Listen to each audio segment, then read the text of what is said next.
DAO, Delta Alpha Oscar, UDAO, says expects guidelines from China on tutoring to have a material impact on our K-12 course business, financial condition, and corporate structure.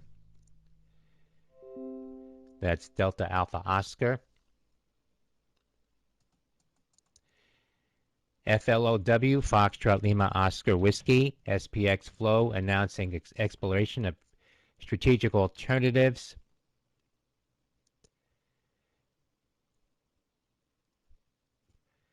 Including a possible sale or merger of the company.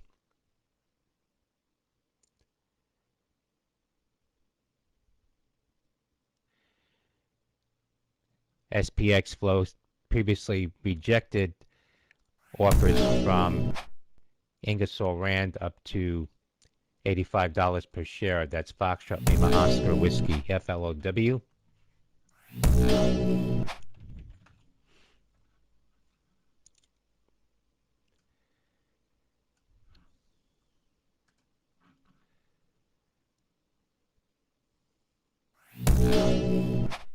KBR announcing new contract for lithium concentration process from Neo Lithium Corporation. That's Kilo Bravo Romeo, KBR.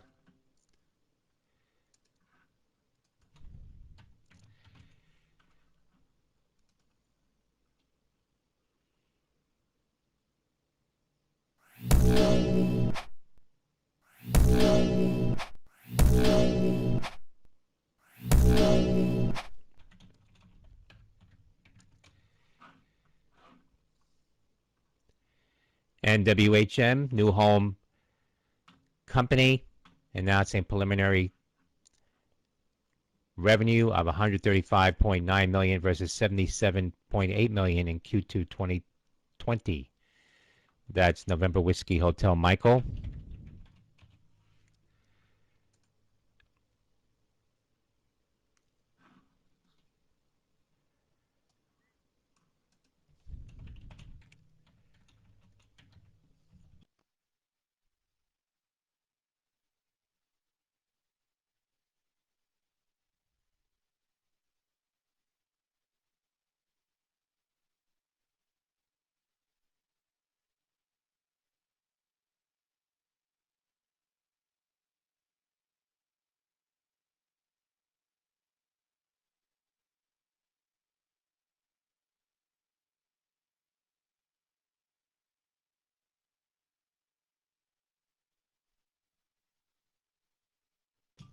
MODV, Motive Care, MODV.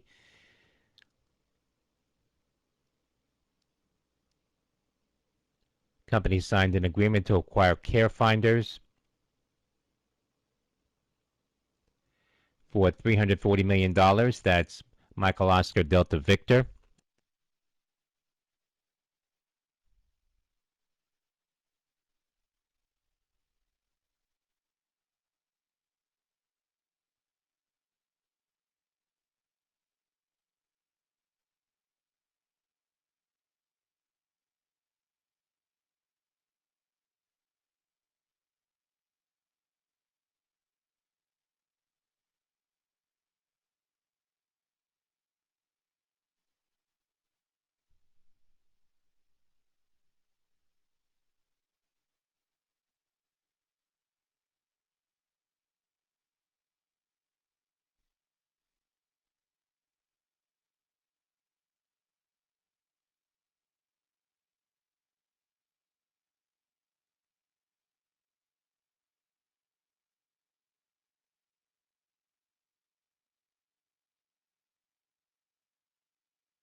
Alphabet Music, Meituan, which is a food delivery company, also down quite a bit, because the government today announced that it was going to clamp down on food delivery companies, and saying that they needed to be able to they needed to make sure that they adhere to the rights and of the delivery staff.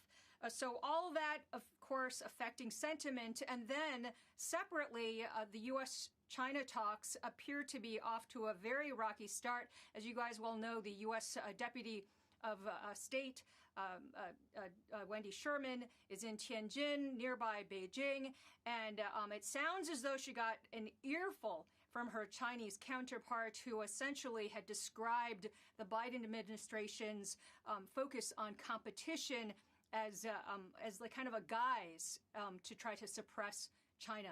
Guys? Wish we had a crystal ball, Eunice, because we talk to you a lot now as China. There seems to be a different story every day that we're following, and it also in crypto and the Tencent sort of story that's coming out as well. I just wonder, what's the end result, and will we go through a period of where we aren't having a new piece every couple of days or every week, and we can all relax, because we really have to watch this very closely for our markets here as well, what's happening there. Well, there's definitely a ton of uncertainty right now. When you mentioned that, there's like a big push for control from the government for a variety of reasons, I would say. I think there are a lot of people who say that certain sectors did need cleaning up, so that there is, at least in part, hope to try to clean up some companies that have engaged in some practices that a lot of private companies think that weren't very good. At the same time, there is a big concern that there's quite a bit of political control that's also going on here. But in terms of the conversations with the trade talks, some other reports that are emerging really show that China wants to kind of present itself as an equal to the United States. Supposedly, and this was really interesting, after the talks, the Chinese officials had handed over a list of demands and a suggested plan of action for the U.S., which includes dropping the extradition request for Huawei CFO and also lifting all the sanctions on Chinese officials. So, you could see the dynamic where China is really trying to present itself as tough against the United States. And I think part of that is for domestic consumption, but also part of it is for international consumption, because it wants to show that it's a major player on the global stage. Big piece on this continuing Wuhan lab story too, and no cooperation. I think China, the government wants to totally put that behind them right now, but it's not. There's certain factions over here that aren't going to let that happen. Eunice, I can tell you that. Anyway, thank you this morning. It's good to see you. Good to see you. Coming up, Tesla set to post quarterly results after the bell today. We'll talk expectations next. First, though, as we head to break, U.S. equity futures have pared their losses to less than triple digits, down 96 now. Let's look at some of the Dow laggards before we go to break. You can see, P&G's not a laggard. It's kind of just treading water. You're watching Squawk Box on CNBC.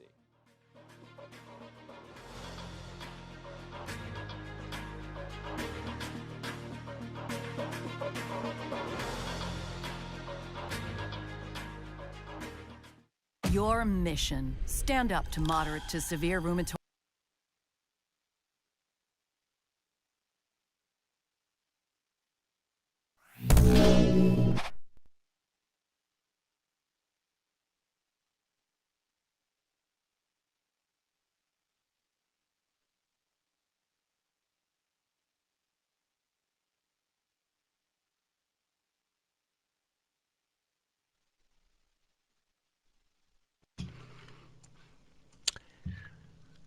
Otis Worldwide, Oscar Tango India Sandy reporting 76 cents. The estimate was 72 cents for Oscar Tango India Sandy. Sales 3.7 billion is a beat for Otis, Oscar Tango India Sandy.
Well, I think as you heard from Phil, you know, well, I think one of the biggest things is the outlook for deliveries in the second half. I agree with Phil. I don't think they're going to give a number, but obviously, given the semiconductor shortage, that's going to have impact on the whole industry. Everyone's going to want to know how does that relate to Tesla.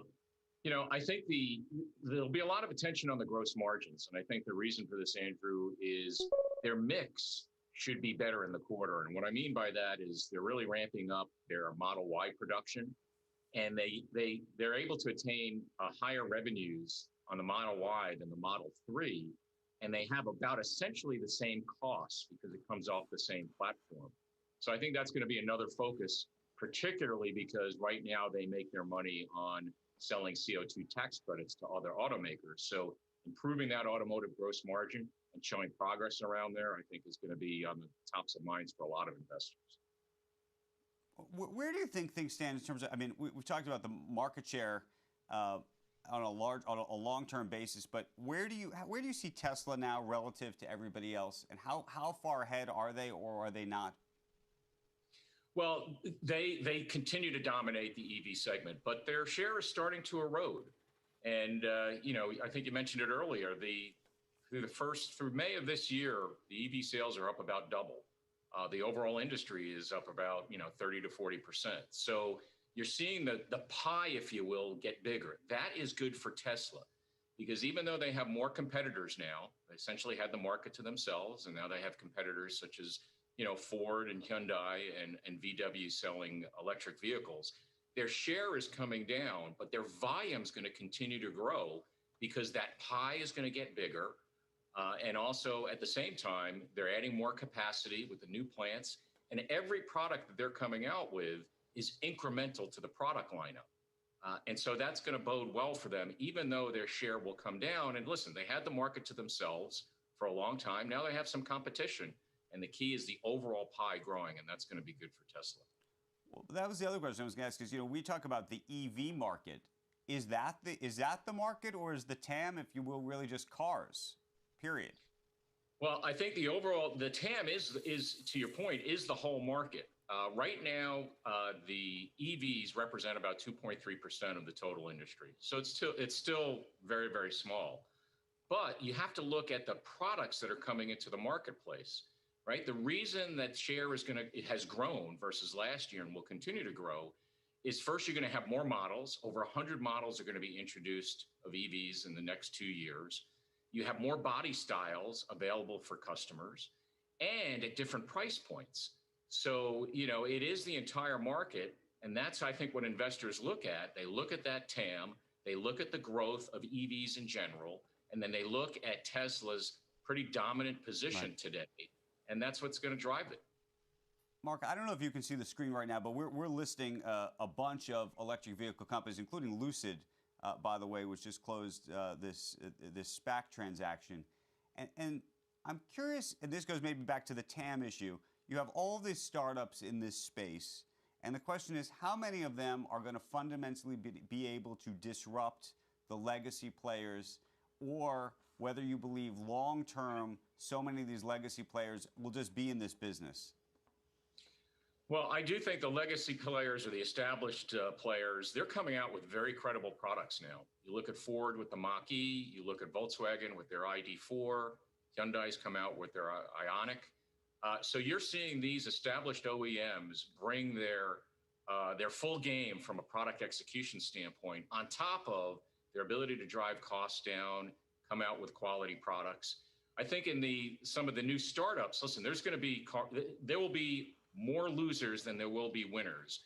And the reason for that is, as you have the established automakers come out with very credible products, consumers are going to say, hey, how much risk do I want to take in buying an electric vehicle? Do I want to buy it from an established OEM or automaker where I can get service and I have confidence that that company is going to be around 5 years from now? Or are we going to go with one of these small startups, which, by the way, a lot of the cars that they're selling, they're price points that not many people can afford. And there's only such a big market. The market is only so big for people willing to buy $75,000 cars and up. Okay, Mark, we're going to leave it there. It is great to see you. Hope to see you again very soon, hopefully next time in person.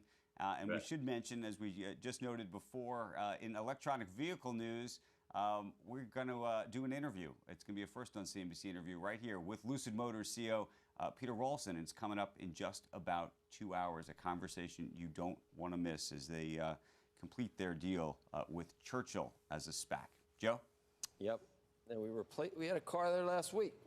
It's working, remember, and now we got another one. This has become kind of a like a parking space for new type vehicles. There's now a Lucid one out there. We do need, like 100 people guarding the thing because we're in Times Square. But yeah, there it is. I went on a little bit of a test drive, Joe, last week. I don't know, maybe we'll have to get Friday? Some video of that. Really? And it was, Which was car? like a ludicrous mode. Is that what insanity mode? That Tesla's got. Yeah. But this was just super fast, Tesla? West Side Highway, and I thought my face was gonna, you could feel the G's, or at least I felt like that I was feeling the G's. Was it a Tesla that you? No, it was one of the Lucid. The you new went on Lucid. with the Lucid. Okay, they all go 0 to 60 in like 2 seconds. Pretty amazing. I don't know where you'd do that. You'd run into someone. All right, so it's on, so we can see that. We can see the G's effect on your face at some point today.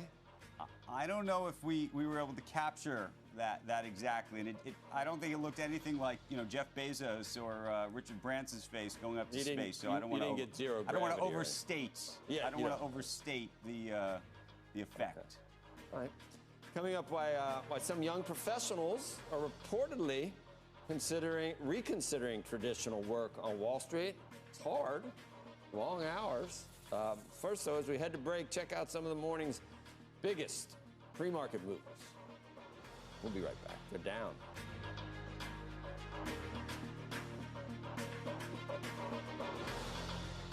We want Olympic-level talent.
Hasbro, HAS, Hotel Alpha Sandy. Hasbro reporting $1.05.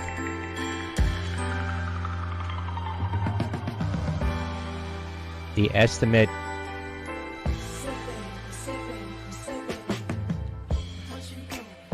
47 cents for Hasbro. Revenue 1.32 billion is a beat. The estimate 1.16 billion for Hotel Alpha Sandy.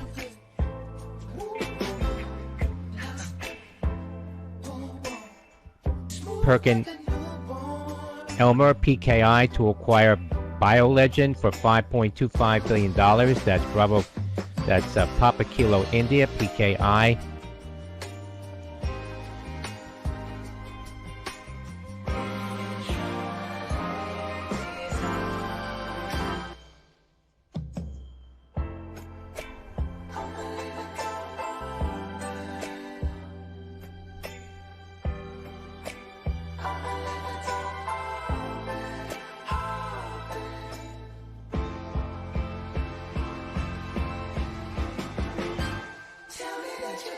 Babcock and Wilcox, BW, announcing $11 million in power plant emissions control contracts. That's Bravo Whiskey.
Perkin Elmer PKI, Papa Kilo India reported $1.62.